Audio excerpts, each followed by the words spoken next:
Hello again, everybody. Zach Attack is here with my WWE Raw review for tonight, Monday, October 10th, 2016, from Oaktown, Oakland, California, the Oracle Arena.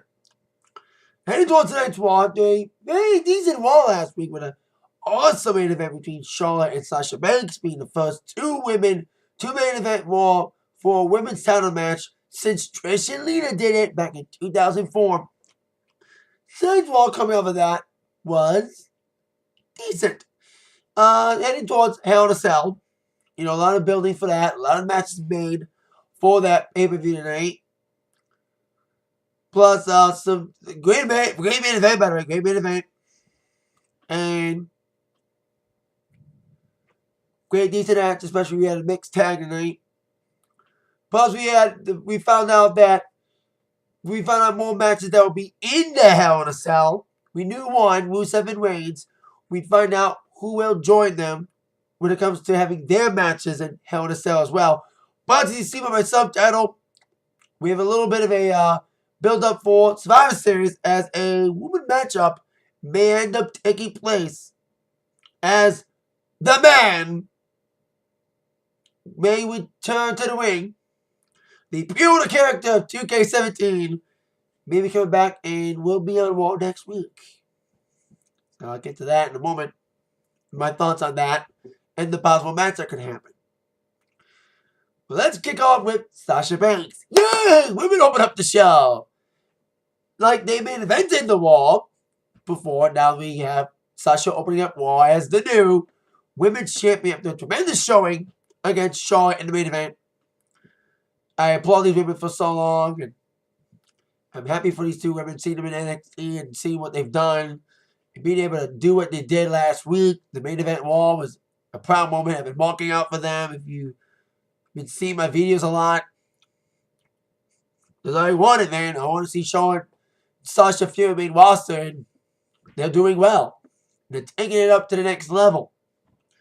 As Sasha Banks was talking about being influenced by people like Eddie Guerrero, it challenged Charlotte to up the ante. Their match at Hell in a Cell was made official on Sunday during the No Mercy pay-per-view when they add an ad for Hell in a Cell and mentioned that Charlotte and Sasha would face off in a rematch. Now, I said at the end of my Raw review last week that they would have a rematch, which I was right.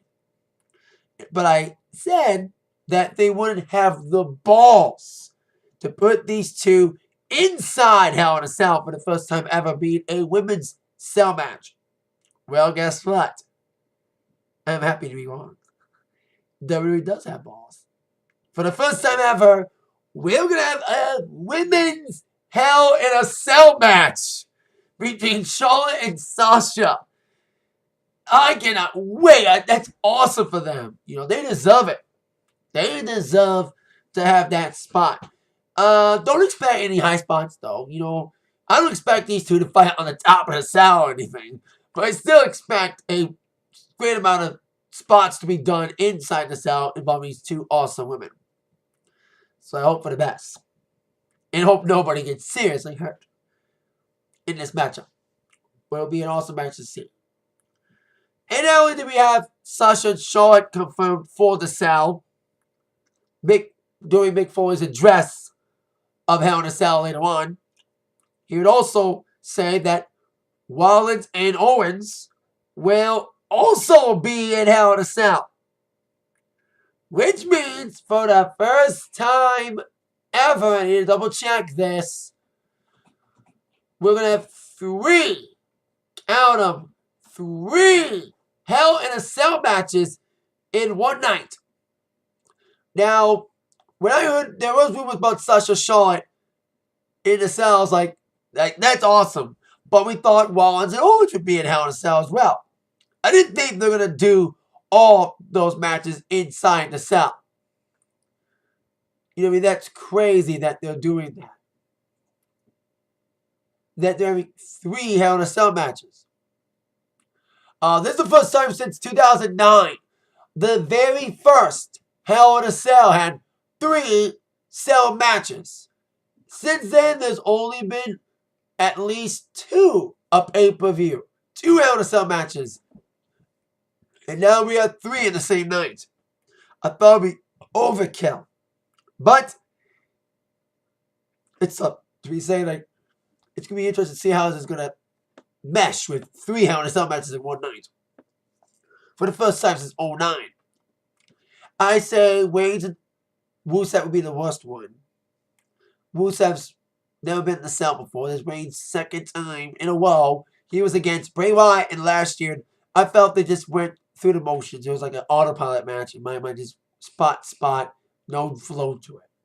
Kind of Bray Wyatt's match against Randy Orton last night. Anyway, second best Hell in a Cell match, I think, will probably be Sasha Charlotte. Owens and Rollins are going to tear it up in Hell in a Cell. As long as Rollins is healed from his ribs injury, and I think he has, as we see tonight, he'll be fine. He'll do well in that cell match. This will be Owens' first time in a cell. Rollins' second time. Or was it his third?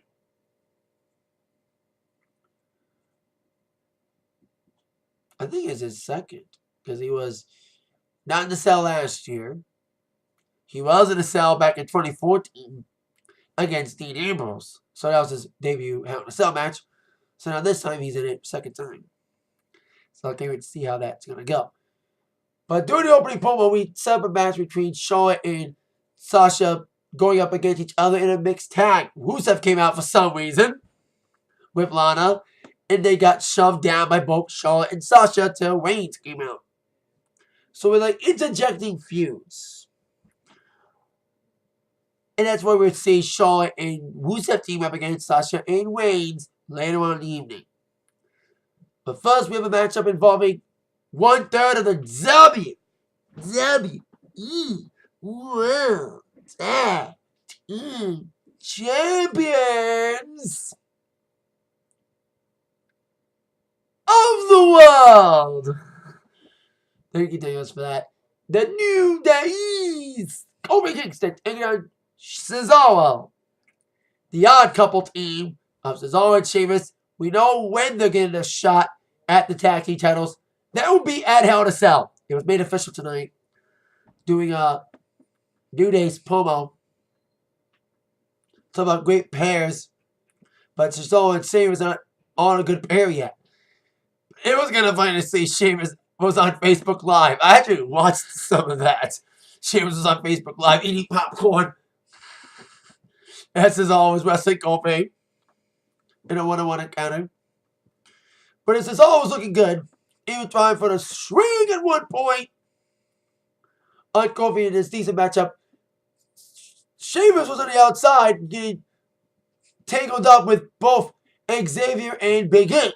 First taking out Xavier, then Big E took him out. And with that distraction from his partner, Cesaro got caught by Kofi with the roll-up, 1-2-3 victory for Kofi, 1/3 of New Day, losing the titles eventually. Because we thought the club would be the ones. But apparently we're going to see Cesaro and Sheamus, the Odd Couple, that formula that's been done before. You know, Rock and Sock, Team Hell No. Like, they're going to try to make it work, and they'll probably become champions. Because Team Hell No took some time, and guess what? They were actually a funny team. Cesaro and Sheamus are not that human yet. You know, they're still trying to mesh, but they'll try to make it work, especially if they do become champions. Also, another Odd Couple team, Benoit, the name will never be mentioned again, and Kurt Angle, back in 2002. So, we've seen this formula work, and sometimes it hasn't. So, we'll see how far this goes with Cesaro and Sheamus.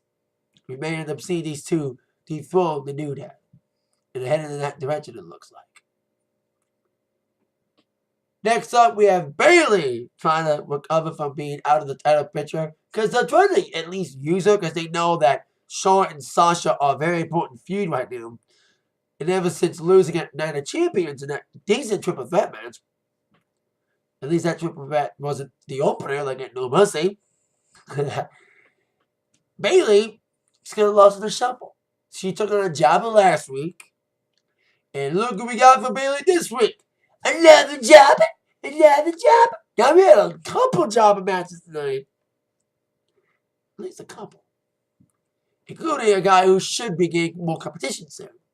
Holy Foley, the words of Braun. Get to him in a minute. So anyway, the match was okay. Couple botches here and there. Bayley was going for like a pop off the apron. She botched that a little bit. So there was some things that kind of ruined the match a little bit. But the match was okay for the most part, despite those little botches.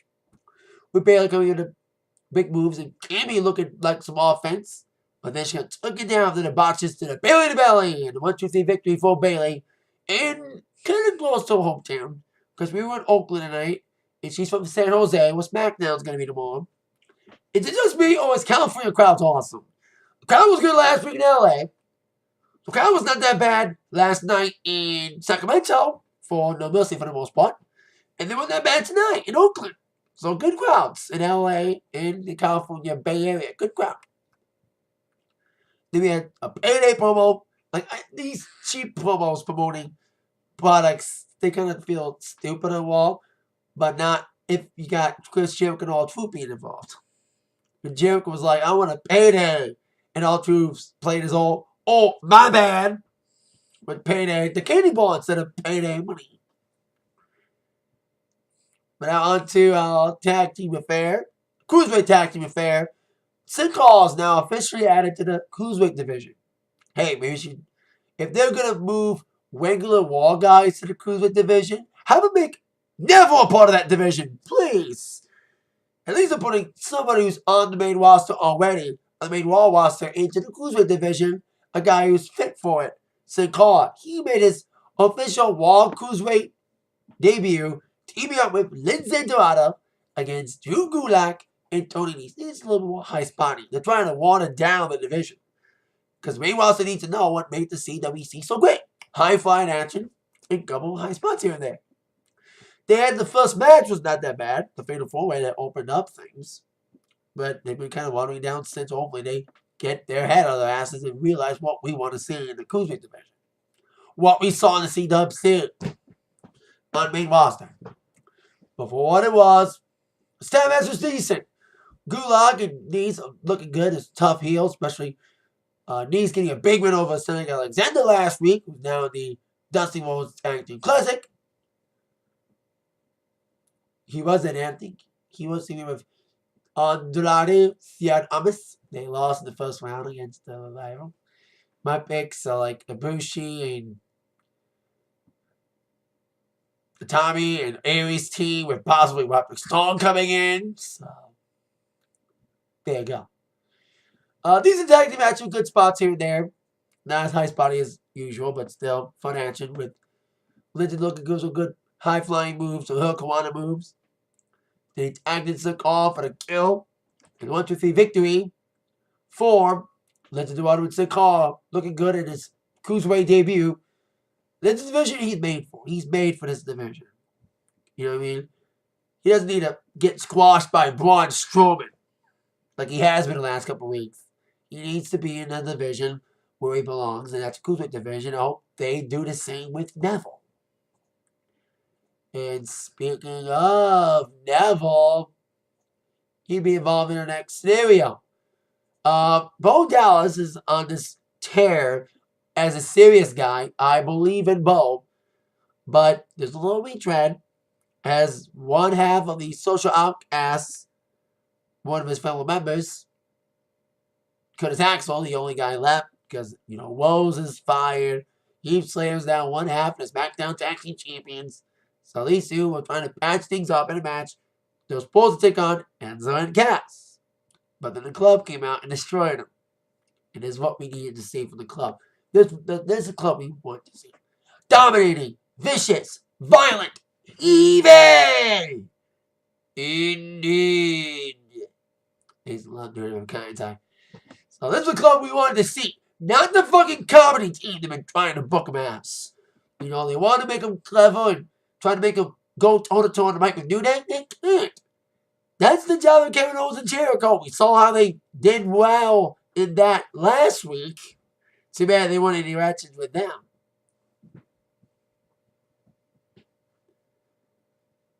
And I'll say one thing to Foley and Stephanie.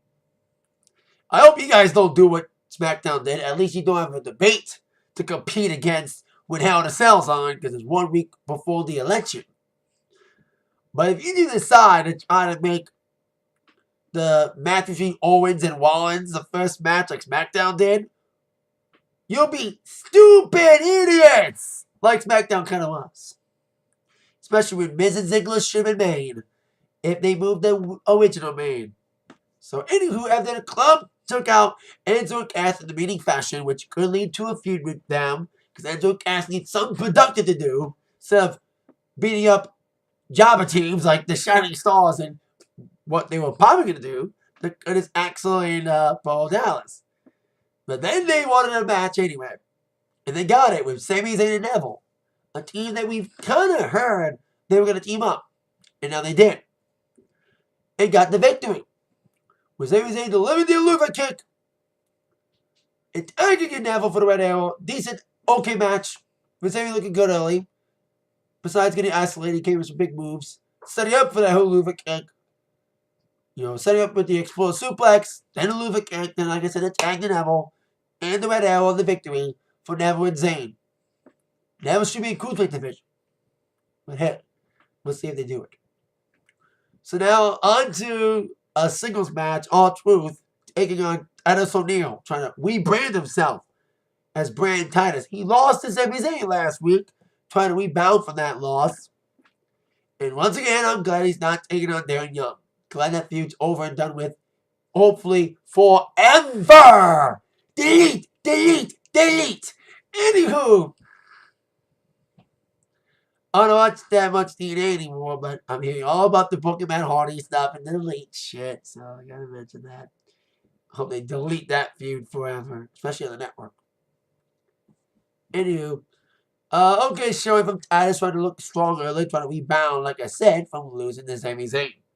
But I'm glad Sami Zayn won, because Sami Zayn losing to Titus O'Neil would be more embarrassing than the Lions not beating an 0-3 Bears. At least they rebounded by beating an undefeated Philly team this past Sunday.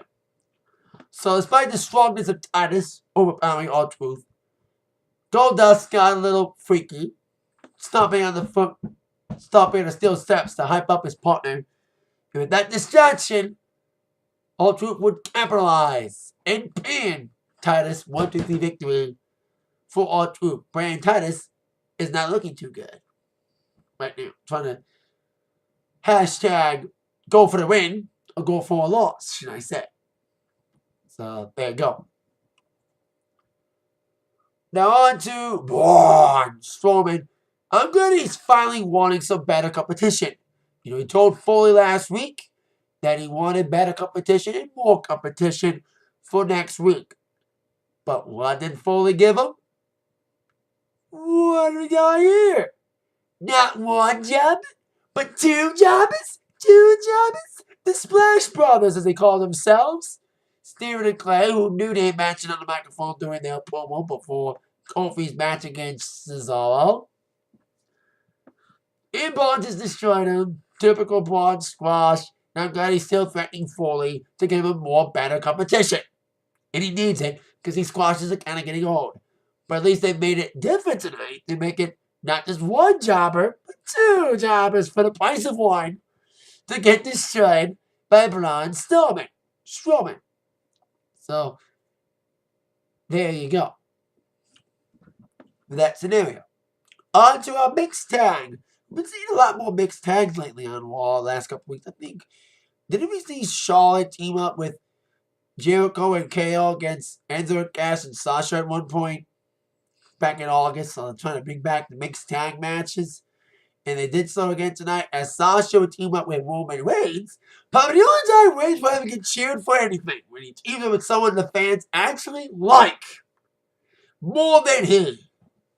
Miss Banks taking on Shaw and Rusev, despite their little altercation early on. They try to patch it up, to team up together against common enemies, Reigns and Sasha. There was a little bit of blind tagging till Rusev and Reigns probably started it off. With Rusev, he looks weird. He's shaved his mustache off. He looks weird without it. You still got the 5 o'clock shadow going on, but he looks weird with the mustache. So I saw a live stream today before Raw of them being Lana and Rusev playing 2K17. And I was like, Rusev's shaved! He fucking shaved! He looks weird now.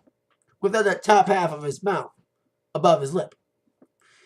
So despite Rusev trying to cover with big X, and then a little ball on the outside, Rusev got nailed with a Superman punch by Reigns, leading up to Sasha getting tagged in and Shaw getting tagged in.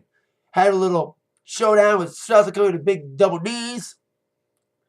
And despite Shaw's best efforts to counter the attack of Miss Banks trying to set up for the figure 8, Sasha would then put her enemy inside the bank statement. And Rusev tried to break it up, but he got speared by Roman Reigns, setting up Charlotte to, once again, for the second straight week, tap out to the bank statement and tap out, more importantly, to Sasha Banks. As momentum is on their side, Reigns and Banks' side, for their matches at Hell in a Cell, inside the cell. It's crazy to see this scenario happening with Charlotte and Sasha getting the Hell in a Cell match, and it's awesome to see it. You know, it's going to be great to see it. And they deserve it, man. I said WWE wouldn't have the balls to do that. Well, I thought wrong, and I'm happy to be wrong. So, there you go. On to the next segment, involving Paul Heyman coming out to address the Goldberg rumors that's been floating about. Goldberg's last match was against Brock Lesnar at WrestleMania 20, and the fans booed it to hell because they were both leaving the company.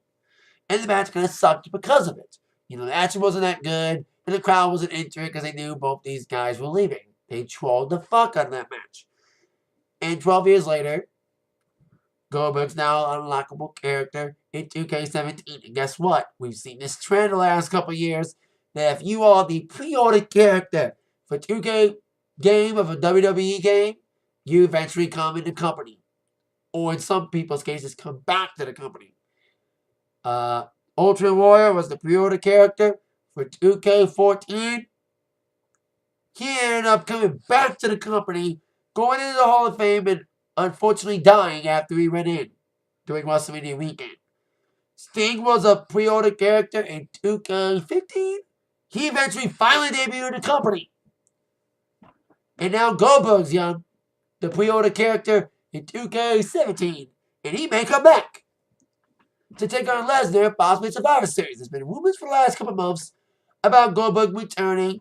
There was rumors he was supposed to come back at SummerSlam to help Lesnar. I sure say to help Randy Orton against Lesnar. Then Shane came out for some reason. And we thought he was going to come back at Night of Champions. Sometimes, when it comes to rumors like this, I'll believe it when I see it. Well, Heyman addressed that on Raw in another clever promo about Goldberg saying, you want to live in the fantasy of 2K17 or you want to face reality that is Brock Lesnar? Even JR said that the contract's been signed. All you got to do is confirm it. Well, we may just get that, as Goldberg said he'll be on Raw next week in Denver. So we're building towards Hell in a Cell, but we also might be building towards Survivor Series. In Toronto, Canada, the first Canadian Survivor Series in 20 years since the infamous Montreal Screwjob in 97 may end up getting Lesnar and Mr. Goldberg at Survivor Series. So we'll see what happens when Goldberg arrives on Raw next week. That Lesnar's not next, but Goldberg's next on the hit list of the Conqueror, Brock Lesnar. I make fun of him all I want now. You know what I mean? When he wants to be good, he wants to be good. When he doesn't want to hurt people and have a good match and not beat down matches, he can. His match against Taker was not that bad at Hell in a Cell last year. No, the match at SummerSlam, minus the ending. But his match against Orton was just a fucking beatdown match, and it was one of the worst main events of a pay-per-view in recent history until last night with Randy Orton and Bray Wyatt. I even said it. Randy Orton should not main event a pay-per-view for a while. Because the last 2 times he main evented a pay-per-view, the matches sucked. It wasn't his fault. It was his opponent and the flow and not having chemistry. So, There you go. And I also say one thing, Michael Cole. He said it was the first time ever we've had 3 Hell in a Cell matches in one night. He said the first time since the Hell in a Cell in 97 was introduced. You're welcome. 2009, the first ever one, was in 09, not 97, you idiot. You stupid idiot, Cole. Slap you. That's why we hate you. That's why we want more Ronaldo. Especially, we want him to commentate the cruiserweight matches, not you. And speaking of that cruiserweight division, we got another match in that division, and that was, of course, the champion. TJP in action, taking on Devoy's brother, making his main roster debut. Here we are, Devoy. It's interesting, he lost in the very first round. And he's in it. And he looked impressive in this match with the #1 contender again, Brian Kendrick, beating TJ in a non-title match last week. Should have been a title match. Better be non-title. And Brian won, and he gets the rematch at Hell in a Cell. And he watched the champion get pummeled early with Devoy's high-flying offense. Not that much high-flying, but it was physical offense. The TJP, I'm happy the fans are chanting TJP, not Randy Savage, like they did in Cincinnati. I'll never get over that. With the fans trolling. At least they kind of showed TJ's character a little bit. Great backstage promo with these two guys to set up the personal relationship that they have and kind of make TJ more connectable. Maybe if they said he was a homeless guy, instead of that bringing him heat, if they can explore that and his character on screen, that could really make him really connect more. Besides having a cool comic book reference, video game references, and of course the video game intro. Because he had some video game intro promo from Mr. Kendrick saying that you have 3 lives and you're done. You know, some video game references. Goes with the character he's trying to portray with the video game gimmick with the entrance. It's cool.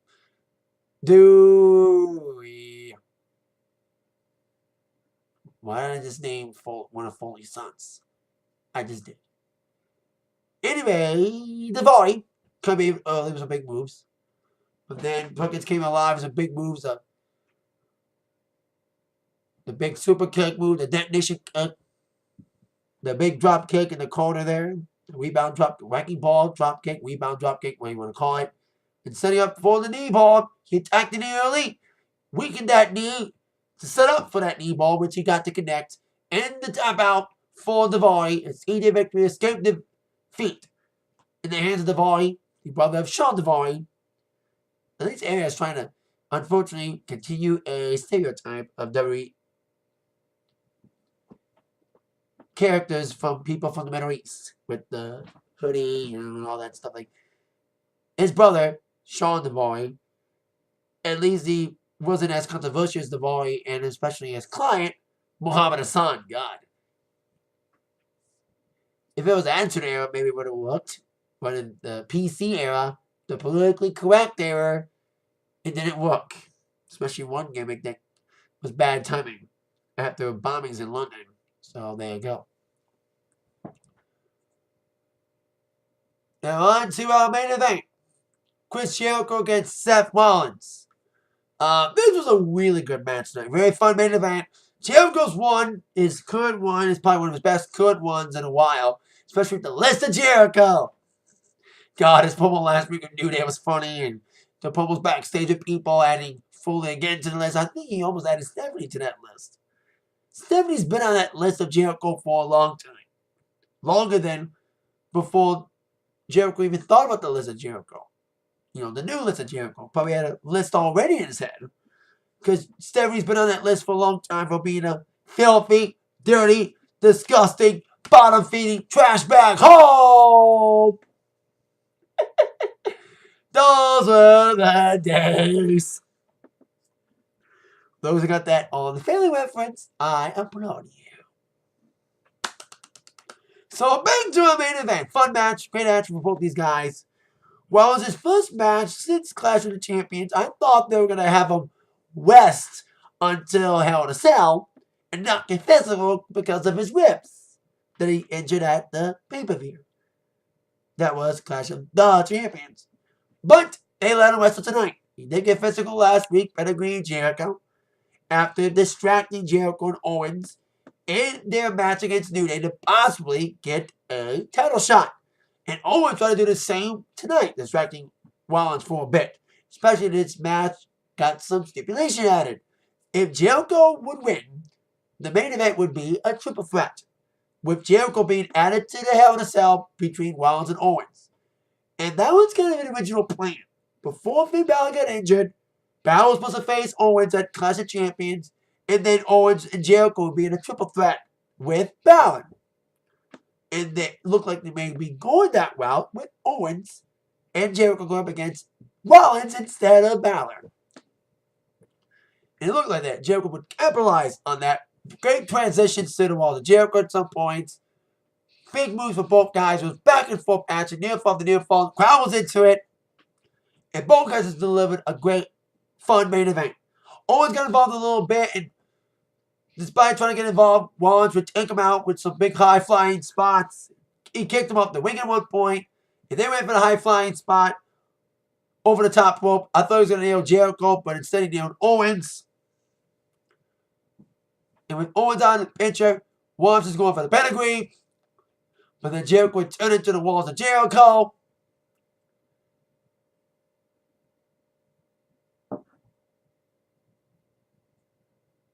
But then the Rollins would counter the walls of Jericho to the smoke package in the victory for Rollins, preventing Jericho from being involved inside the triple threat match that would have been a triple threat for Hell in a Cell. Owens, despite his best friend losing, he was probably happy that it's not a triple threat. That's still one-on-one. So despite Rollins getting the victory, he wasn't celebrating for long as Owens sprang in the ring to beat up on Rollins. Following that, setting up the power bomb. But then Rollins would try to set up Owens for the pedigree until Jericho came for the save. They're trying to go for Irish Whip, but they got called by Rollins, setting up the pedigree, and for a second week in a row, Kevin Owens did not save his best friend from a pedigree. We saw this last week, and it happened again. So Rollins was standing tall over a fallen Chris Jericho, losing the opportunity to make Owens' match a triple threat, at least for the best of Owens. He only has to worry about one guy in the ring, not two. Even if the second man he would have to worry about would have to have been his bestie, Chris Jericho. Might be some dissension, especially if Owens not helping Jericho 2 weeks in a row. So one of Jericho's going to call his best friend a stupid idiot. But we shall see. A fun minute then to end his decent little wall tonight, heading towards Hell in a Cell. We got some matches made for it, including adding the Hell in a Cell stipulation to not one, but 2 matches, with now 3 Hell in a Cell matches at the pay-per-view, with Charlotte and Sasha being in it. And this is like the first big women's cage match at all since, I think, 2003. There's only been like one other women's cage match on either a Raw or a pay-per-view that I've known of. That was, I think, Lita and Victoria doing Raw Roulette. The only time a women's cage match or Hell in a Cell match had taken place. But it's the first time that Hell in a Cell would feature a women match in it. I like one sign they had like, tag Jericho, yo, it. That was funny. That was a funny sign. So, there you go. With my Raw review, thank you all so much for watching. With that in mind, you've all been attacked by the review from Zach. See you later, yeah.